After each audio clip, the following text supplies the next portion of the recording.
Serial तुमसे तुम तक के आने वाले ट्रैक में अब कहानी एक ऐसे मोड़ पर पहुंच चुकी है जहां हर पल दर्शकों की धड़कनें तेज होने वाली हैं। लंबे समय से भीतर ही भीतर दबी आर्यवर्धन की भावनाएं अब बाहर आने के लिए तड़प रही हैं, और दूसरी तरफ अन्नू का मन भी उलझनों, सवालों और अनकहे एहसासों के बीच फंसता हुआ दिखाई देता है।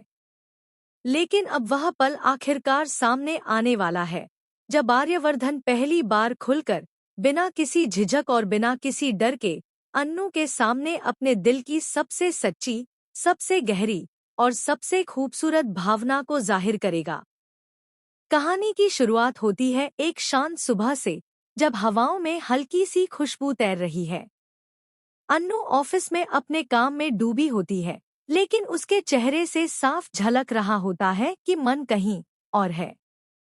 उसकी आंखों में कई दिनों से बसे सवाल घूम रहे हैं। आखिर आर्यवर्धन क्या सोचता है? क्यों कभी करीब आता है तो कभी अचानक दूरी बना लेता है? क्यों उसके सामने आते ही अन्नू का दिल तेज धड़कने लगता है, जबकि आर्यवर्धन मुस्कुराकर सब सामान्य बताने की कोशिश करता है?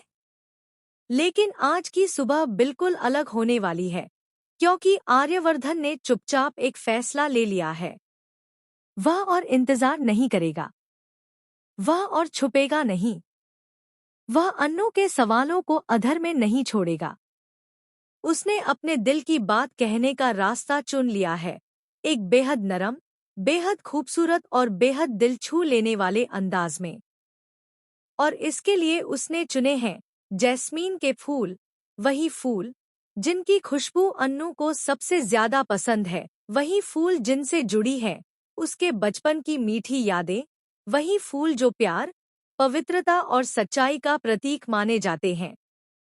आर्यवर्धन जब उन सफेद, नाजुक और महकते जैस्मीन के फूलों को हाथ में लेकर कमरे में प्रवेश करता है, तो उसके चेहरे पर एक अजीब सी गंभीरता और कोमलता दोनों साथ दिखाई देती हैं। यह वही आर्यवर्धन नहीं है जिसे अन्नू हर दिन देखती है, कड़क, शांत, जिम्मेदार और हर बात को दिल में छुपा लेने वाला।